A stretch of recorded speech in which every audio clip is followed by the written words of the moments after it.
I like to introduce myself as being a boy from the bush who has been saved by grace.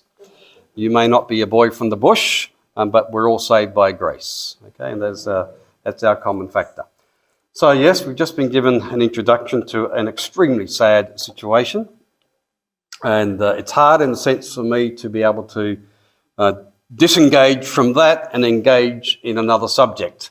But there's a lot of actual correlation between the two subjects, and hopefully during the course of the presentation tonight we can begin to see some of those correlations. But in brief, we know that ever since Adam and Eve disobeyed Almighty God in the Garden of Eden and brought the penalty of death upon themselves, we know from that point forward God's desire has always been to redeem humankind, to bring humankind back into that intimate relationship that he had with Adam and Eve. We were all in Adam, as Paul wrote, and God's desire was to redeem us from that status and bring us to being in covenant union with himself. And so from the very beginning, his goal had always been, for his plan of redemption, to bring forth the second Adam, whom we know was Jesus. And so all the way along, God has actually found representative men, be they Noah and then Abraham, and then Moses and David, and finally Jesus with the new covenant, in representative men through who he can begin to work out his grand plan of redemption. And our starting off point, of course, is Abram, then Abraham, and God gave some wonderful promises to Abram. But those promises were actually conditional. Okay, he received those promises in the land of Ur of the Chaldeans. And he wouldn't receive those promises until he moved over to the land of Israel, to the land of Canaan. And that he did. And those promises were that there would be a nation, a people coming from Abraham and his descendants through Isaac and Jacob. Not through Ishmael, but through Isaac and Jacob. There was a promise of a land, the land of Canaan, the land of Israel. There was a promise that all families on earth, every single family group would be blessed through Abraham.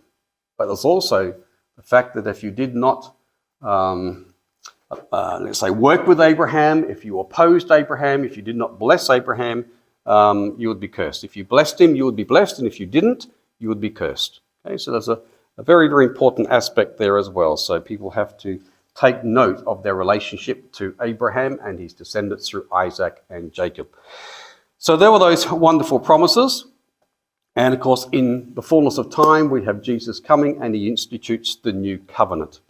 And through the institution of the new covenant, Jesus went to the cross to institute the covenant. There needs to be the shedding of blood for a covenant to be instituted. It says in Jeremiah chapter 31 that God will cut a new covenant with the house of Israel and with the house of Judah. But it also says there that they shall all know me, from the least of them to the greatest of them. And Jesus went to the cross and he died, and he didn't have to die because he was totally innocent, but he died for us. Somebody had to take that penalty of death. And it couldn't be a lamb, it couldn't be any other sacrifice apart from a human being. And no human being was perfect enough to take that penalty, so God himself came in the form of a man, the great mystery of the incarnation. And Jesus took that penalty of death upon himself on the cross, and he died. And then he rose again from the dead, the vindication that he was perfect. And then he actually had taken that penalty of death, which was due upon us. He rose again from the dead on the third day. And thereafter, the opportunity was there for everybody, to the Jew first and also to the non-Jew, to enter into this wonderful new covenant relationship with Jesus and become one with him. And so that was the institution of the new covenant.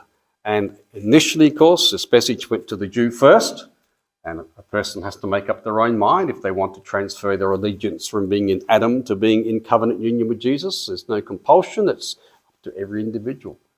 And many did. Many Jewish people did accept Jesus to be the Messiah and the sacrificial lamb, the second Adam, you might say.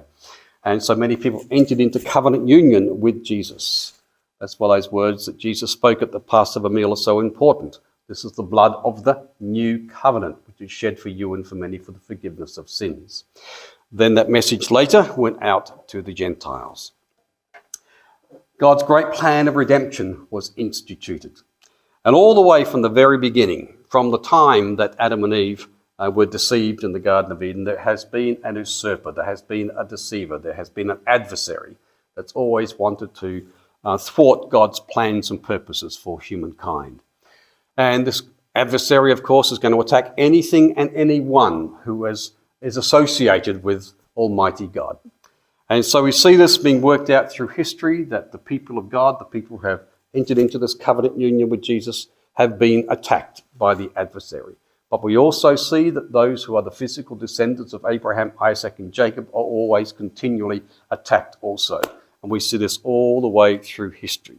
Unfortunately, we see it in the church, which is quite ironical in a sense. The church became one of the major avenues of attack upon the Jewish people through the last 2,000 years.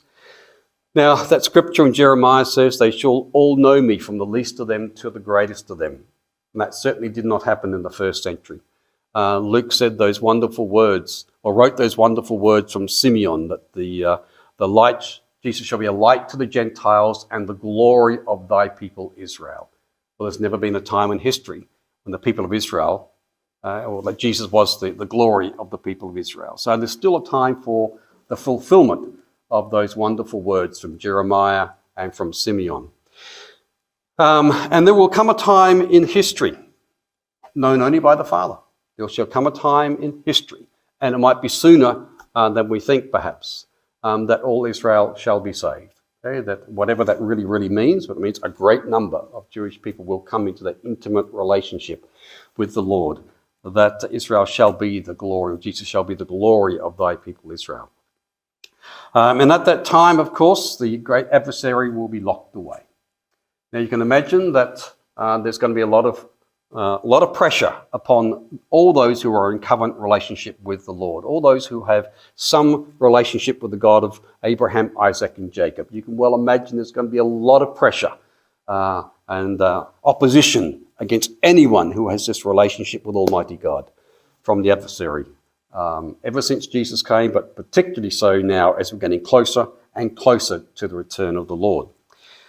And we see the outworking of this opposition very much so during the time of the Second World War. We see that the Jewish people, of course, we all know about the Holocaust. We know the Jewish people were terribly affected by the adversary, Satan, working through the Nazis and Nazi collaborators throughout Europe. We also see that there were lots and lots of Gentile Christians too, who were also violently persecuted by the Nazis. There were many fine Roman Catholic priests in Poland, for instance, who were straight away either killed or put into prison. We know that people like Dietrich Bonhoeffer, for instance, who stood up, also died for his faith. We know people like Corrie ten Boom and others who were Gentile Christians in the Netherlands, stood up and they were taken away to prison, concentration camp, and Betsy, her sister, died, etc., and so did her father. And there are many such stories. But in the midst of all that, we have to sometimes be reminded that there were many thousands of Jewish followers of Jesus. Within the 6 million, there were many Jewish followers of Jesus who also died. And it's a subject matter that isn't often addressed because I suppose many people just don't consider the fact that lots of Jewish followers of Jesus were also taken away to the death camps and died in the ghettos, etc., but they were. For the Nazis, the key point was not what somebody believed. The key point was their bloodline. Were they Jewish? And you could have been somebody very high up in society. You could have been a professor. You could have been very high up in the church. It didn't mean anything at all to the Nazis because for them, it was the bloodline. Were you actually Jewish? And so the subject matter that we were involved in researching, involves what happened to the Jewish followers of Jesus. So it's a pretty broad subject. I've done research on a number of other topics over the last 30 or so years when I lived in Israel. I lived in Israel for 25 years and did quite a few different writing projects there. And a lot of those writing projects were exciting and interesting and demanding, but any research project demands a lot of time. But you always got a bit of a buzz from doing those sorts of research projects. I can't honestly say I get a buzz from doing this one. It's a different subject matter altogether. It's like finding a small needle in a big haystack. How do you find evidence about Jewish followers of Jesus who died in the Holocaust? There's not much material out there. And so we've had to rely a huge amount upon the inspiration and leading and guidance of the Holy Spirit, and I will testify that he is the best research assistant you can ever have. Without the Holy Spirit, when you're doing research, I don't honestly know sometimes how people can do lots of research without somebody guiding them along the way. And I will testify that he has been a magnificent support and help in this particular project. So why am I doing this project? Just as a bit of a background, first of all, I did come from Western Australia, from the bush of Western Australia. I had no Jewish background at all, and I had very, very little Christian input in my life as well. Didn't come from a Christian, practicing Christian family. Yet, as a young boy, I got interested in the Second World War in particular. I won't go into all the details. There is a little booklet out there which details that a bit more, but Australian soldiers fought in the Middle East in both the First and Second World Wars, including many of my relatives. So I wanted to know why they were there. And I was one of those kids that just wanted to know everything, and nobody could give me the answers, and after a while they got sick of me. So I went to the books, and I had a particular encyclopedia set on the Second World War, and in it was one section on Hitler's final solution to the Jewish problem. And I must have been 10 at the time, I suppose, when I was reading through this book, this whole series of books, and there were these very vivid photographs of the death camps and the concentration camps and Jewish people, and they just stuck in my mind. And I always had that question, who are these people and why are they being persecuted? There were other things which happened as well as a young person, which gave me an interest in Israel and the Jewish people. And one of those was that at the age of, I think, 11 or 12, I went into our local town to buy a sports magazine. We lived so far out, we would go in just once a month. And on this occasion, we went into the news agency. I went into the news agency with my pocket money, and instead I saw a book called Treblinka. Treblinka was the second worst of the death camps, and I purchased that book and not my sports book. And so I had, as I said, no Jewish background, no Christian background. So why would a 11 or 12-year-old boy go and buy that particular book? So something was happening in my life which I was not aware of. In the fullness of time, I went to Israel as a young person. I was searching for truth, and I heard about Jesus the Jew. And that was at the Garden Tomb in Easter 1981 in Jerusalem. The preacher on that occasion actually was the Anglican minister at Christ Church in Jerusalem. I didn't know anything about Christchurch, Jerusalem. I didn't know about CMJ. I just saw a guy with a dog collar, and he preached about Jesus being a Jew, Jesus being the Passover lamb, and how the return of the Jewish people to the land of Israel would precede the return of Jesus. And that was my epiphany. And 3 months later, after trying to run away from the Lord, he caught up, and I gave my life to the Lord and had a miraculous born-again experience. I was in England when that finally happened. I went back to Israel and then began a further 24 years. I've been in Israel for a year prior to this, and then a further 24 years living as a Christian in Jerusalem. And when you live in Israel anywhere, and particularly in Jerusalem, you're surrounded by the Holocaust. There's Holocaust Remembrance Day every year. You're always meeting Jewish people, and they all have connections to some family member who went through the Holocaust.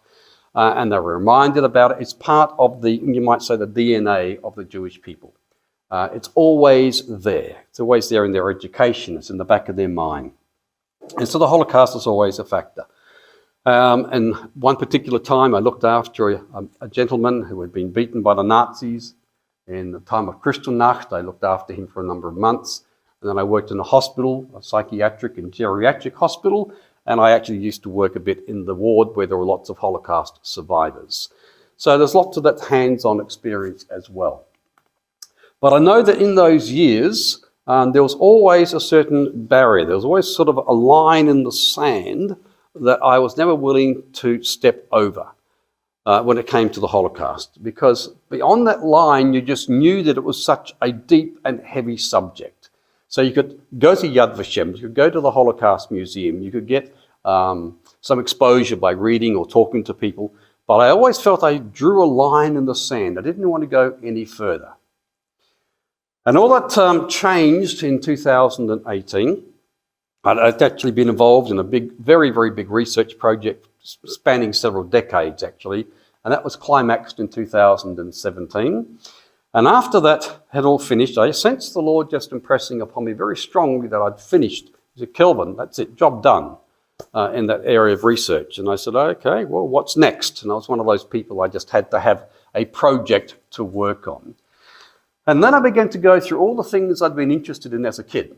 And as an adult living in Israel, I won't go into those details, I did it yesterday, but everything I'd been interested in as a kid, when I went to Israel as a 21-year-old, I was actually able to be involved in those very same interests as a researcher and as a writer and as a guide. And I had this interest in the Holocaust as a kid, but I'd never gone any further with it. So I began to ask, well, there's one project I've never really got into, that's the Holocaust, but what can I do? You know, everybody's touched upon every subject matter. So that was in the back of my mind. And then in early 2018, a very close friend of mine called David Pileggi, who's a minister at Christchurch, Jerusalem. And David knew that I was sort of a little bit out there waiting for another project. I'd moved back to Australia by then. And David has a very fertile brain, if you don't know David. He had lots of research projects he knew he couldn't do. And so he sent me a list. And I went down the list and I got to one particular item and it virtually jumped out. What happened to the Jewish followers of Jesus in the Holocaust? And it was just, yes, that's it. And so it's a matter of those two things coming together. My own desire to fulfill what I've been interested in as a child, and then David coming along with this particular subject matter. So then began the next process. Well, how do you get information?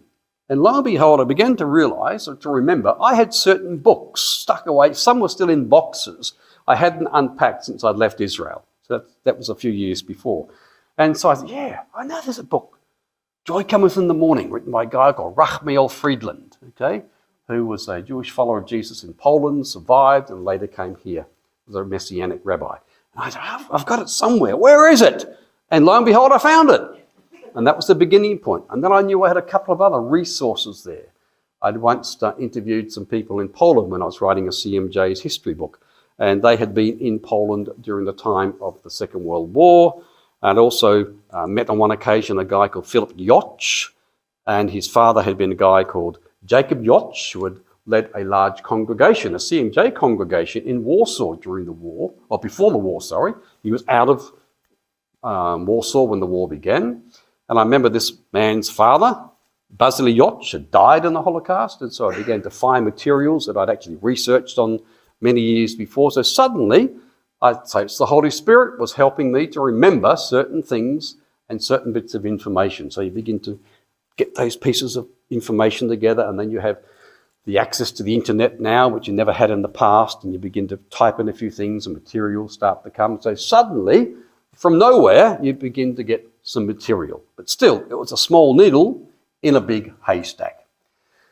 In the midst of all that, David then asked me to come over to Israel in 2018. It was a GAFCON conference, and I began to do some more research then in Yad Vashem and the Holocaust Museum there. And there was some stuff that was in the CMJ library, for instance, and that detailed what happened to the people who were involved in CMJ. During that period of time. So the materials then began to accumulate. And it was very interesting when I was at Yad Vashem. Yad Vashem was the Holocaust Museum in Jerusalem, in case you've never been there. And I was going through it, and I had access to some information concerning the Netherlands, about what happened to the Jewish people in the Netherlands. And as I was going through it, I came across the name of my wife's grandfather, who had been involved in both the church and the government, and had actually been sent to Buchenwald as well as 2 other camps, because he was involved in both senior leadership positions and actually was involved on behalf of the Jewish people. Now, even my wife's family was not aware of that bit of information, so this was the first time that was discovered. So you find little interesting things along the way. And so that was the beginning of the research process, and then went to Poland with a tour that David Pileggi takes every year. And Carino's been, and a few other people have been. Who's been on? You've been, that's right, John. If you haven't been, may I thoroughly recommend. Usually takes it in September or October. And so we went there, and then you go to a lot of the places where events happen the major events of the Holocaust. Now, it's important, even if you're studying a particular subject, which is the Jewish followers of Jesus, you've got to get a handle on the big picture. And it's a difficult handle to get. The big picture of the Holocaust, it's a very, very difficult thing to get a handle on. But you have to do it. You have to be able to go to the places where the events took place. And so the research project then sort of increased because I got more information and I was beginning to try to understand the bigger picture. Then a few months later, I had enough details of archives around the world where I could go to, English-speaking archives of English-speaking organisations who had been involved in Europe during the war. So at the end of that year, I came on I don't know how many weeks it was, 7 or 8 week trip to the UK, to Canada and to the US. I went to archives of organisations who had been in Europe during the war. And that was very, very intense. That was 17 archives, I think, in those 7 weeks or so. And during that period of time, not only was I able to access materials, find materials relating to the subject matter from all the different missionary societies, but actually located the son of this guy called Yoch. His name was Philip Yoch. He lived in Toronto. And that was very interesting because Philip Yoch, his father was one who was the pastor from the Messianic congregation, if you want to use a contemporary term, in Warsaw. And so I went to his place in Toronto and he said, yes, my sister and I have just discovered a box we didn't realise we had. And we hadn't even gone through it. So I was going to be together with him the first time we'd been through it, I think, or he might have gone through it with his sister. And so we started going through this material. And it's about the father who had survived, okay, but about also information about the grandparents who hadn't survived, or the grandfather hadn't survived anyway. And in the process of going through all this material, he came out with a file about that thick, and it was all in German, except for a few things. And he said, I don't know what this is, and I've thought of throwing it away. Now, as a researcher, okay, your antennae go up. No, I'm glad you didn't throw that away. Now, even though most of it's in German, I started to go through it. I could see a date that was coming up time and time again, and some names. And I realised that was the date that this man's grandfather was shot by the Gestapo in Lvov in Poland. Poland at the time, Ukraine now. So I photographed a lot of those papers, are all in German, but I was able to pick up enough information. Those papers were later translated. And so I was able to actually get first-hand information about what happened to this Jewish follower of Jesus called Basili Yoch, who was discovered by the Nazis. He was shot, and his wife, Anna Yoch, was badly beaten up, was paralysed, but she survived. And after the war, in a miraculous way, this lady managed, with the help of another son, to get to England, to where her son, the one who had been out of Poland when the war began, was living. Then at a certain period of time, the German government was going to give compensation to Holocaust survivors. And so Jacob Yoch said, well, I will apply on behalf of my mother, because the German government then wants to have proof. They can't take just anybody's words, they needed proof. So they actually then had a researcher working on all these different applications. And so this file was composed of material from this man in Toronto, his name was Jacob Yoch, and his lawyer, to the lawyer and the archivist over there in Germany. And the information just piled up, and that's what we discovered. So we actually had first-hand experience or first-hand information relating to how a person, a Jewish follower of Jesus, was actually discovered and murdered. And a lot of other bits of information that went with it. So with that, I said, right, well, here's an opportunity of writing the story of what happened to the Jewish followers of Jesus in Poland. You can actually do it through a family. And we then got enough information about the family and enough other information about other Jewish followers of Jesus, and we began to put the story together. And because, folks, it's all about people. It's not numbers. It's not data. They are part of it, but it's about people.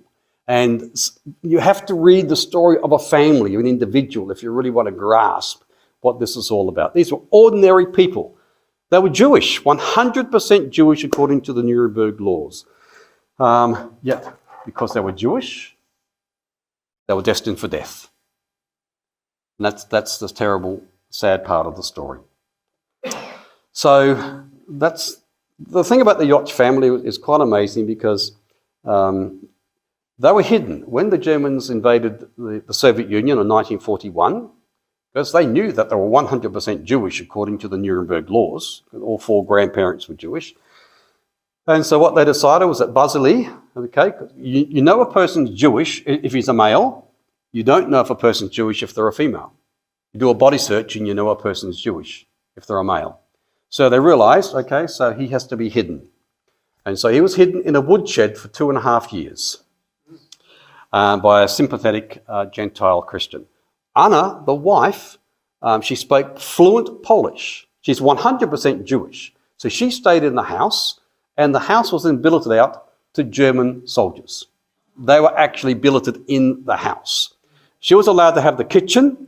She cooked for them, cleaned for them, and she was also able to sleep there. So she survived for that period of time. It's a bit of a miracle when you think about it. And so at a particular point, however, Basili had enough of being hidden in the woodshed. He came out. Usually, obviously, the food was taken to the woodshed. On this occasion, he just needed to get away. I think he said that he had enough of the rats jumping in his hair or something or other. So he came over to the house, and it just so happened that there was a prostitute who was visiting one of the German soldiers, and she noticed him there, and then she reported it, because in that period of time, you would actually get a financial reward if you reported to the Germans about Jewish people. Okay, and that was what was happening in that period of time, 1944. And so he was reported. The Gestapo came to the house and did a body search and found out that he was Jewish. And Anna was apparently knocked down and became unconscious, and they took him away. They came back for her later, but she was still out of it. And that's probably how she survived. But we know the next day he was then shot. So that's the story about them. And when the German researcher was onto the case, he went over there, or somebody went over there, and actually found eyewitnesses who could testify.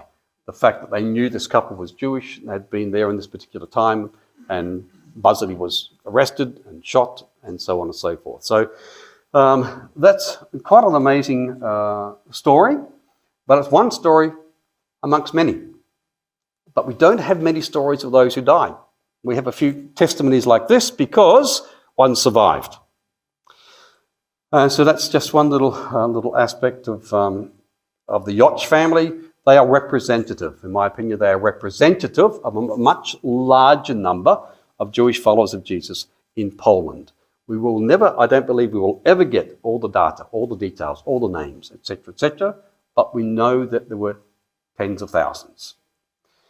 There's another person that was in Poland. His name was Ludwig Hirschfeld, and he was an assimilated Jewish follower of Jesus, you might say, a Jewish member of the church.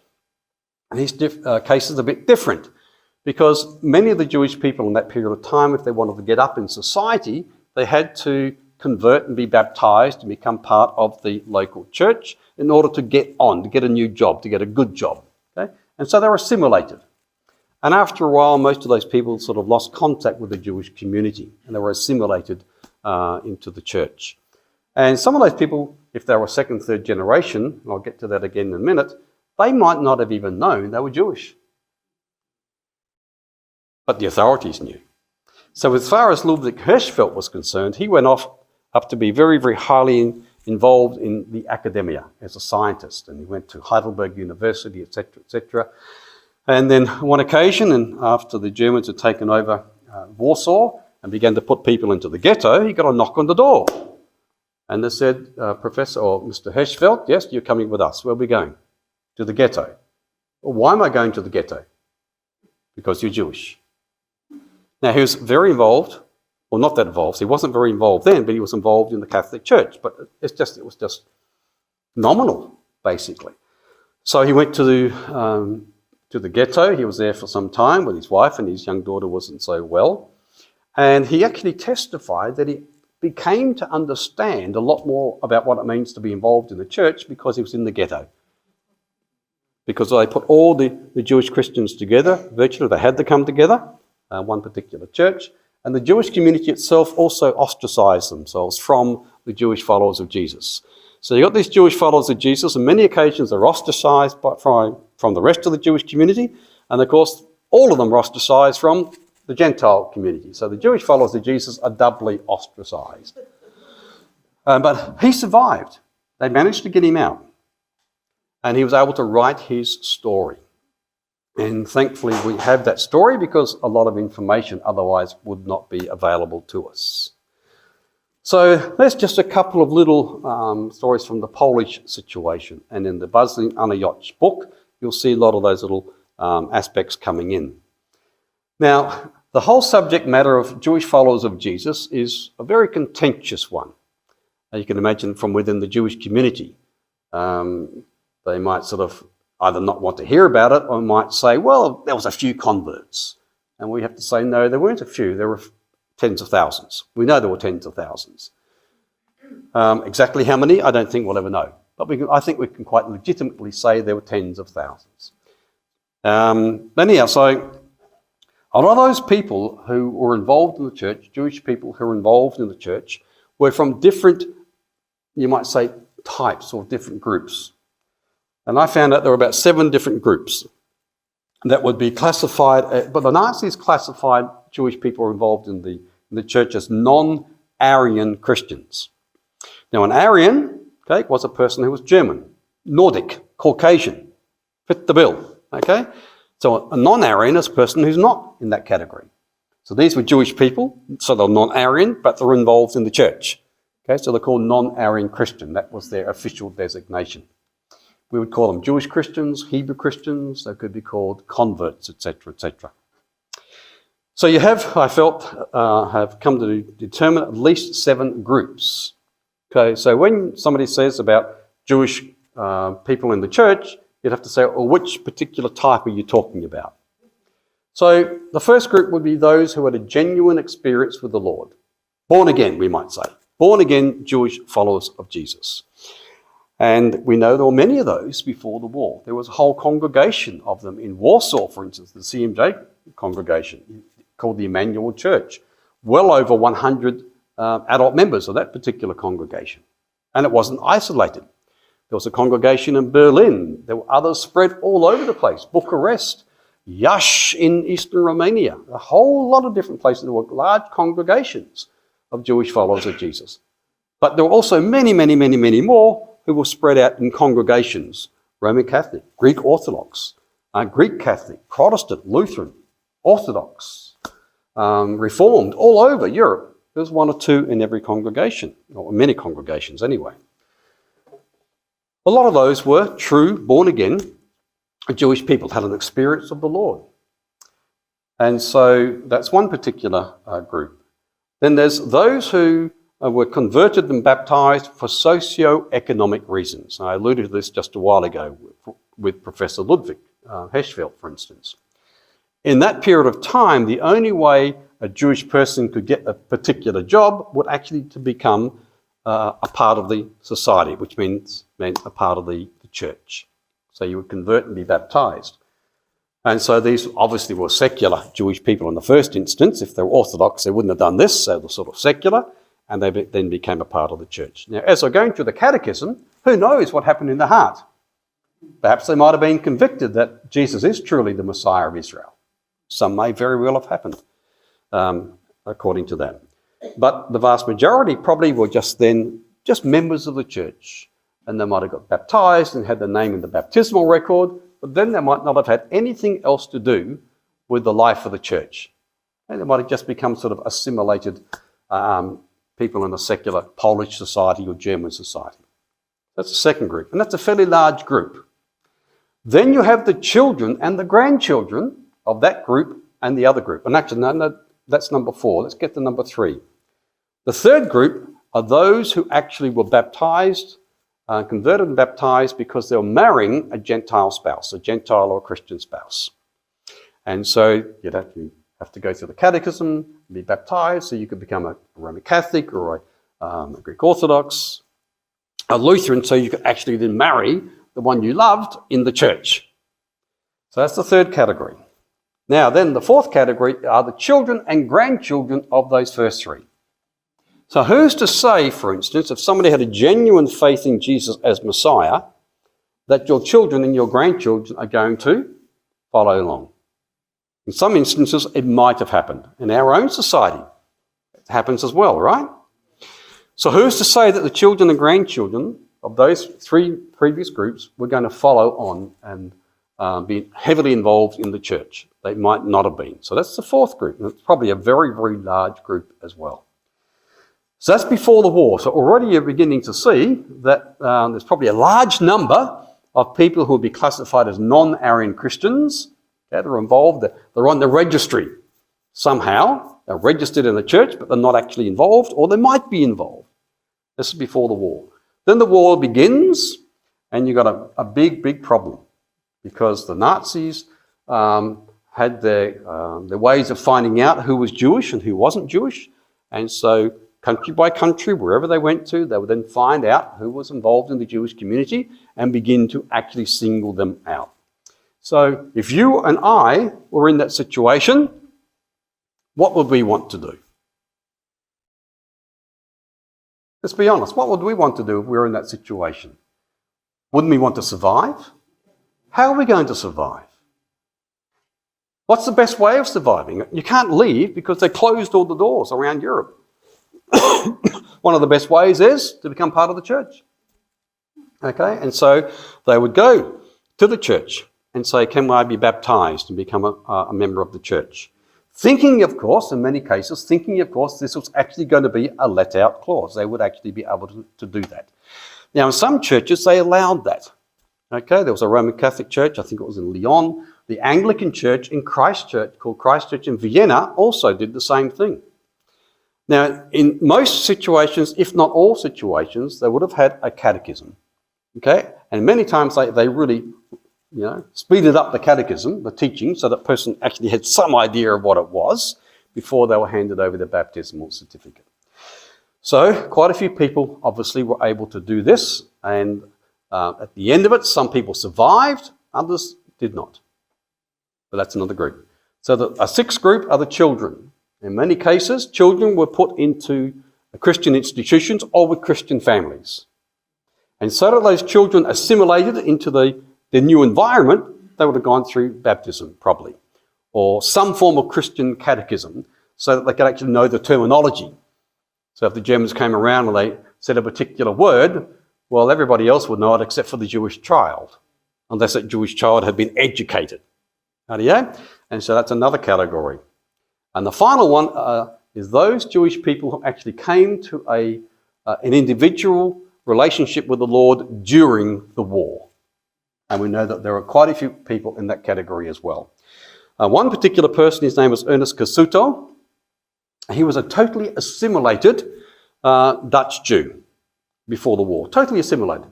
He might have gone to synagogue once or twice a year, perhaps. Didn't know much about his own faith. And he had a fiancée called Hetty Winkel, and so she was very, very similar. And when the Germans then occupied the Netherlands in May 1940, slowly they began to put the screws on, you might say, began to put up limitations to where Jewish people could and could not go. So if you're a Jewish person, you couldn't go to the beach, you couldn't go to that restaurant, and so on and so forth. And so this guy got Ernest Casuto, and he's just an example, or many others in the same category. He began to think, well, if I can't do this because I'm Jewish, I guess I better find out what it means to be Jewish. Okay, he started the process of trying to find out what's it actually mean to be Jewish. Now, in the process of all this, and this is just one of those, in his instance, the hand of God, he came into contact with a guy called Reverend Johannes Rottenberg, who was a Jewish follower of Jesus, who was a minister in the Dutch Reformed Church. And they had a meeting one particular evening, and there was a question asked, and Reverend Rottenberg said, well, I think this because I'm a Jewish follower of Jesus. And for this couple, they'd never heard that before. Never heard that you could actually be a Jewish person who followed Jesus as Messiah. And so that began a process for them. And they both were convicted in their hearts that Jesus was the Messiah in the midst of the war. They then had to go into hiding when the deportations began on the 15th of July 1942 of the Dutch Jews. Then they had to go into hiding. And so as a result of that, then were put into different places. You have to sort of realise that in that particular environment, Holland's not a big country. There weren't that many places you could hide. And so when the Germans were going around looking for people, they wouldn't have that many places to look at. You know, if you go to France, for instance, a much bigger area where people could be hidden. Wasn't the case for the Netherlands. So they had to quickly be moved sometimes from one place to another. Hetty Winkel was found out. She got caught and was sent off to Sobibor, because Jewish people were sent to either Auschwitz or Sobibor. She was sent there. She wasn't actually killed in Sobibor, because I followed her, did a lot of extra research on her. And she was murdered not so far away, and I'm still trying to work out why not at Sobibor and why at this other place. But we've got most details concerning how this young lady was murdered. Ernest Cassuto survived, and he survived by the skin of his teeth, let me tell you. And at the end of the war, he, like many other young Jewish followers of Jesus, were a bit disorientated. Their families were gone, and there was a group put together called Haderech in the Netherlands for all these young Jewish people who come to faith in Jesus as Messiah. You've heard of Haderech, yeah? So this is the group that was in the Netherlands, because there are probably different Haderechs around now. I'm not quite sure if it's the same one. But that was set up primarily to actually offer some support for all these young Jewish people whose families had been murdered, but they were now followers of Jesus. So obviously the rabbis weren't too keen for them to either come back, or they had to go sort of get reprogrammed, etc., etc. And so Ernest Cassuto then met another young lady who was a young Jewish girl who had come to faith in Jesus as Messiah during the war, and they were married, and then later came to the States, just like Rachmiel Friedlander had come to the States, and they both became messianic pastors, you might say, here in the United States. So as far as Ernest Cassuto was concerned, of course, there was a happy ending at the end, but it wasn't the same for everybody else. So I've just alluded to a few cases of people who survived and wrote their life stories, and we can benefit from that today, but of course most did not survive. To find out details about those who didn't survive is extremely difficult, so we have to go through lots and lots and lots of materials. And you might just get a bit of information. There might be a whole book, and you might just find just one little bit of information. But that little information is very, very important, because it may fit with something else you get later on. And there's one Jewish man who survived Treblinka. Not too many survived Treblinka death camp. And this particular person survived the death camp. And he wrote his story later. His name will come to me at 2 o'clock in the morning when I don't need it. But he wrote his life story later. And he wrote about when in the camp, in Treblinka, there was a Jewish pastor. Okay, there was a pastor, he was Jewish. He was a pastor from a congregation who was there in the camp. And he wrote about him. He didn't write his name. And he wrote about this particular Jewish pastor. And when the escape came, his name, Lord, give me the name. I forgot his name. Managed to escape, but the Jewish pastor was shot. Okay, but wasn't killed. And so there's information there about the fact that here is a pastor, Jewish pastor in Treblinka, but we don't have a name. Okay, and there's other stories as well. And David Pileggi actually once found a book he was reading, and there was reference on there to Basil Yotch's brother called Philip Yotch. And all out of the blue, he's got this reference to this man, Yotch's son, who helped a Jewish family to not be sent away to the camps. So you get these little bits of information every now and again. One more story, Johannes Rottenberg. I mentioned him previously, the man from the Netherlands. Very interesting guy. He's like many Jewish followers of Jesus. He came from a very, very strong rabbinic background. And so to this man, and he heard about Jesus being the Messiah, and he followed it through, and he ultimately came to know the Lord in Amsterdam. And then he was involved in the congregation in Rotterdam, actually, in the Netherlands. And then he came over here to the States, to Chicago, to do some training, and then he went back, and he finally found himself in the Netherlands at the time the war began. And by that stage, he was a minister in the Dutch Reformed Church. And there was another guy called Joseph Cohen, who was also a Jewish follower of Jesus, who was a minister in the Dutch Reformed Church. Both of those two men were murdered, okay, before the deportations, because as Jewish followers of Jesus, they knew what was going on. And in those days, the Nazis would send in spies, to the congregations to listen to what all pastors were saying. And of course, what's going to come from Joseph Cohen's mouth, what's going to come from Johannes Rottenberg's mouth, wasn't going to be very pleasing for the Nazi authorities. So they were arrested. And as far as Rottenberg was concerned, I met his son when I came over in 2018 to the States. I suddenly heard he has a surviving son who was living in San Diego. So I was going to be in Santa Barbara to go to the archives of the Bethel mission. So I made contact with his son. His name was David Rottenberg, went down to San Diego, interviewed him, and I got a lot of information about what had happened to his father. The son was in the house when the Nazis came to pick up his father and arrest his father, and gave information thereafter about what happened, and I was able to get information from other sources, and we put together a bit of the life story. So this man, Johannes Rottenberg, was arrested, and he was sent to 3 camps before he finally met his end at Mauthausen. But in every camp he went to, he was ministering and witnessing about Jesus to other people who were there.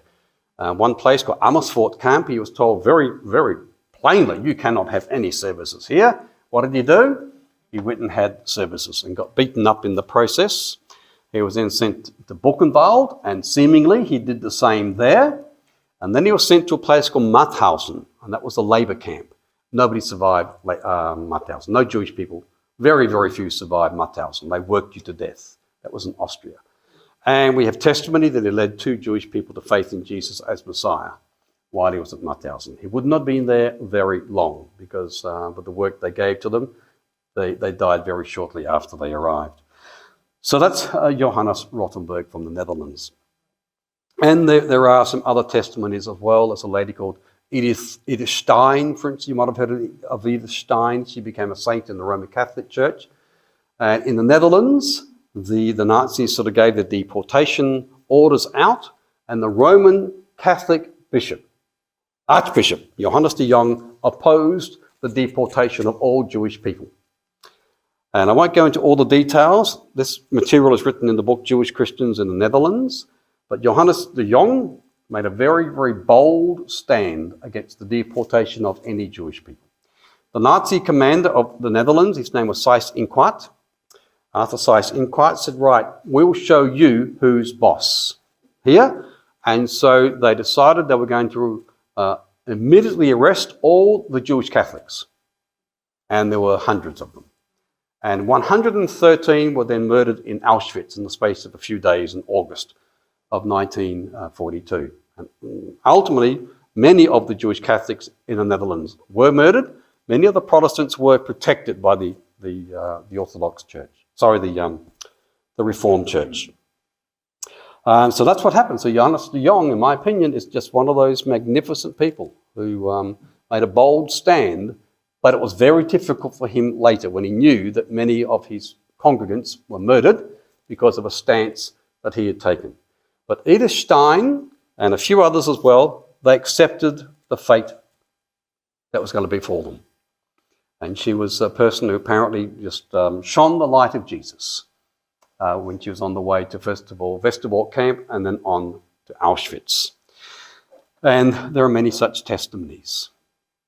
Why is it important for us to hear these testimonies? Because I think it gives us hope that in the midst of a dark place, a light can shine. That in the midst of those dark places, there was a light. And you don't need much light in a dark place for it to be seen. We don't need to have information about everybody. Just sufficient for us to have that hope that in a dark place, in a difficult place, the light of Yeshua, the light of Jesus was shining. There are other reasons too why it's important for us to sift out this information. One bit of information, of course, is that, or importance, is that we want to honour the memory. We want to honour the memory of these people. They are not just Jewish people, they are Jewish followers of Jesus. So on 2 accounts, we want to honour their memory. We also want to be able to encourage the Jewish community to recognise the Jewish followers of Jesus in the Holocaust. Because sometimes they want to just dismiss as converts and not take them seriously. We want the Jewish community in the different Holocaust museums and elsewhere to take this matter seriously. For them to take it seriously, we actually have to do a lot of serious research, as much as we can, to present good information as much as we can. That's one of the reasons we're working on this as well. Plus also the church. We want to educate the church. You see, we in the Western church these days, I think we're beginning to feel we're going to start going through some difficult times. And the church in Germany in that period of time isn't that dissimilar, because it's a Western society, basically. Germany was a Western society, an educated society, a civilized society in that time. Yet look what happened in the midst of all that. There's not a huge amount of difference except for 70 years ago. There's a lot of similarities between what was happening in Germany then and what's happening in the Western world today. And so I think it's important for us to look at what happened in the German context particularly, and to realise that in Germany, if the church was doing what the church should have done, there should have been no Holocaust. I think about that for a second. If the church was doing what the church should have been doing, there should have been no Holocaust. The church wasn't doing what the church was doing, so therefore there was a Holocaust coming out of that particular society, because the church didn't understand what God had actually entrusted the church to do. There was division within the church. And the Nazis knew how to actually manipulate the situation. They made an alliance, you might say, with the Roman Catholic Church and sort of pacified them early on. Then there was the evangelical church, and so they began to put pressure upon the evangelical church in Germany to conform. And that is to say that they saw the German church as a conduit for the Nazi worldview, because a large percentage of German society was involved in the church. Great opportunity for the Nazi worldview to be spread all over Germany through the church. So some in the church, and the Protestant church, said, okay, we agree to that. We want to be a conduit of the Nazi worldview. And they're called the Reich Church. So they took on board what the secular authorities were saying. But others, and Bonhoeffer and Niemöller were just two people we know of that were involved in the confessing church, they said no, particularly Bonhoeffer said no, we're not going to buy that line. Because the church is composed of both Jewish and non-Jewish. Non-Jewish and Jewish together. That's the church. You can't say that that Jewish people are no longer allowed to be in the church, because it's no longer the church. The secular authority can't come along to the church and say you can allow that group of people and not that group of people. God's word says all people. Okay, so people stood up against that. And bold people. And Bonhoeffer died. Others died. Others were put in prison. My wife is has German family. She's from the Netherlands. She has German family. And they were involved in the confessing church. And I've written about it as well. So I think we have a lot to learn. The church has a lot to learn also from what happened to the Jewish followers of Jesus during the Holocaust. How do we go about finding information? A lot of people ask me, how many were there? I guess a lot of you there were interested, aren't you? How many were there? You talk about this general subject. Well, how many were there? I don't know. And I don't think we will ever know. There are some who are a bit bolder than me in putting figures there. I'm not at that particular point yet, because I don't think we can get hold of all the data that are necessary. We can have an approximation. I can say there were tens of thousands. Okay? How many tens of thousands? I don't really know. I think we can say there were tens of thousands. How have I come to that particular viewpoint? Well, in the Netherlands, everybody actually had to sign a registration form. All Jewish people had to fill out a registration form. And on that registration form, it had written there, religion. Now, religion meaning, were you Orthodox? Were you secular? Were you conservative? Or were you Roman Catholic? Or were you Protestant? Okay? So it's which faith system you're a part of. But they're all Jewish. So a Nazi official had gone through that list sometime in 1942, and he'd taken out all those that had written that they were involved in the church, and had written up that information. I discovered that there was this particular bit of information, but nobody told me where it was. So I went to the Netherlands when I was doing some of my research with my sister-in-law. We went to the Holocaust archive, and we said to the archivist, "This is what I'm after. Where is it, please?" And he said, "Well, don't you know where it is?" And I said, "No, that's what I've come here for." "Well, I don't know where it is."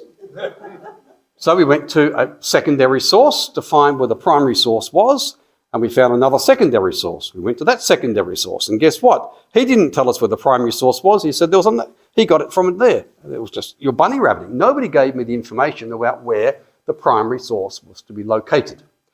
So then he came out with a big pile of materials, and he gave it to my sister-in-law and I, and he said to us, "There you go, you've got to find it."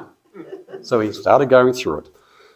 And ultimately, we came to a little booklet, and my sister-in-law saw it. She said, "Kelvin, I think this is what it is." And it's a little booklet like that, and I think it was 28 pages with 1,881 names, not just the names, but all the details that were written on those forms.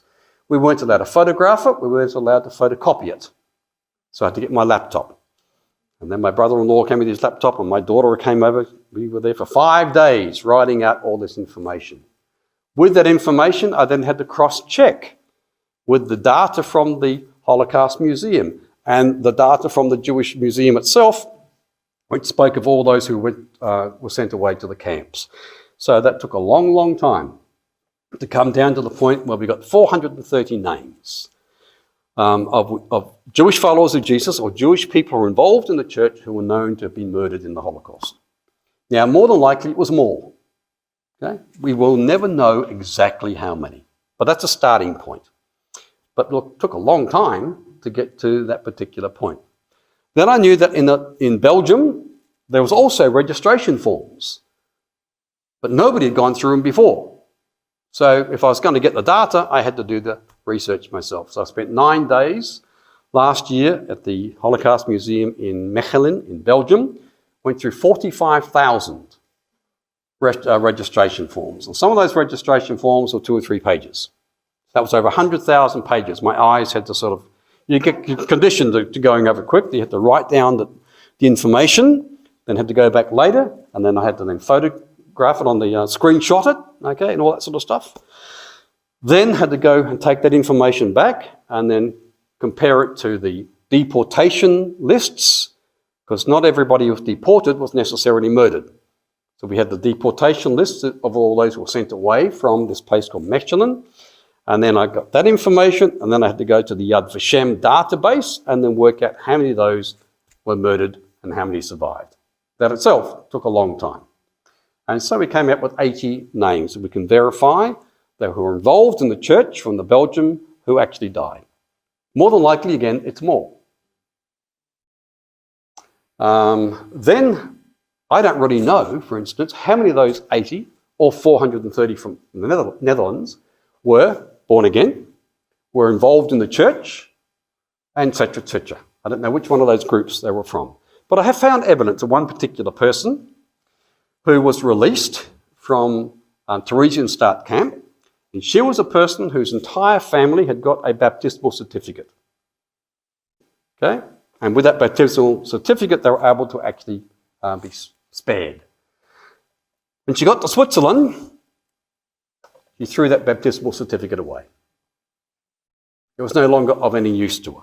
It had done its duties. Okay? And she then went back into the Jewish community. So that's just one bit of evidence we found. More than likely, there's more as well.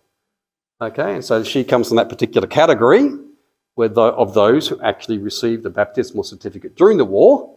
And, you know, at that time we don't know what happened afterwards, but we can see that with her, later, she didn't stay in the church. She went back to the Jewish community. So there's all these sorts of imponderables. But if I do a bit of arithmetic, I can come up with a number of about 24,000. If I take the data from those 2 countries, compare it to the overall number of Jewish people who died in the Holocaust, you could say a base number could be 24,000. But I think it's higher because in Eastern Europe, in Belarus, Ukraine, Lithuania, Poland, we know that the vast majority of the Jewish followers of Jesus would have gone away and been murdered like everybody else. They weren't particularly protected by the church. there were some instances that happened, but not to the degree it happened in Belgium and in the Netherlands. So I'd say that more than likely the number is further up in the thousands.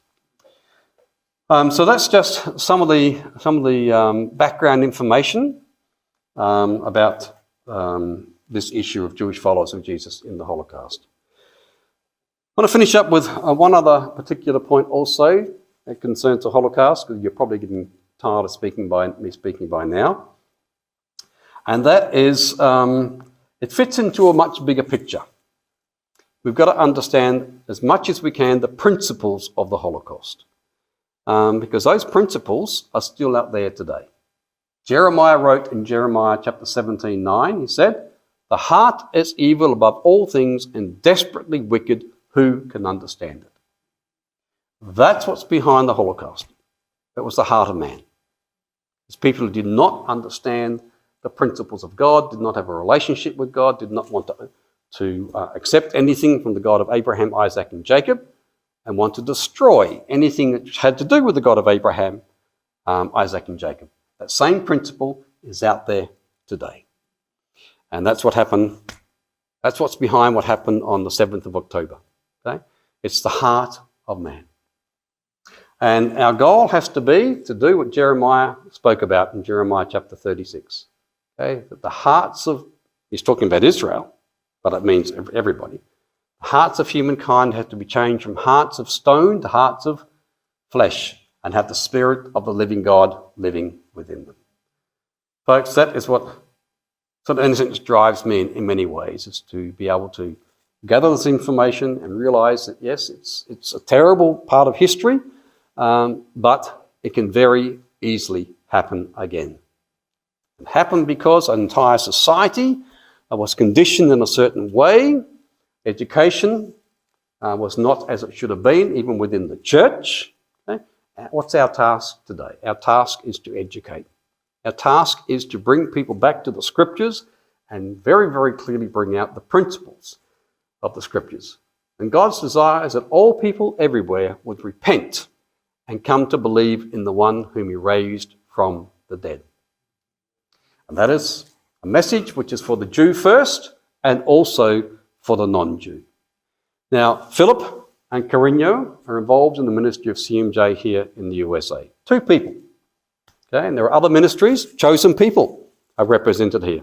Jews for Jesus. There's lots of fine ministries in this country that are endeavouring to reach out to the Jewish people with this message that Jesus has taken the penalty of death upon Himself.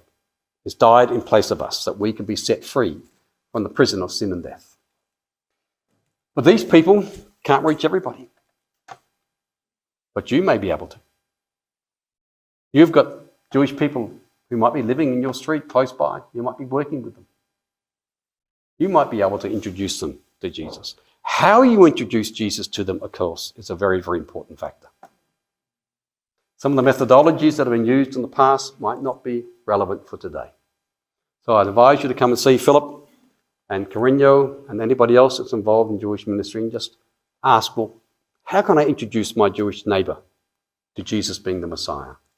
One of the ways we can introduce him to them, of course, is to say, because the Holocaust is actually something which is very relevant for all Jewish people, to say that during the Second World War, we know that there were tens of thousands of Jewish followers of Jesus who also perished in the Holocaust. But to do that, we need to have the data. And so that's why we ask for you to continue to pray for us, that we can continue to produce the information so that you may be able to utilise that information. Because let's be honest, for those Jewish followers of Jesus who died in the Holocaust, what would they like to see with their martyrdom, if you want to put it that way? Wouldn't you think that they want to see other Jewish people go from death to life? Wouldn't you think that's what they would desire? That something would come out, light would come forth from the darkness that took place? I'm pretty sure that is what they would desire to see. So if this can help you in any way, then all the praise be to the Lord. And on that, John, I think I'll finish. Thank you.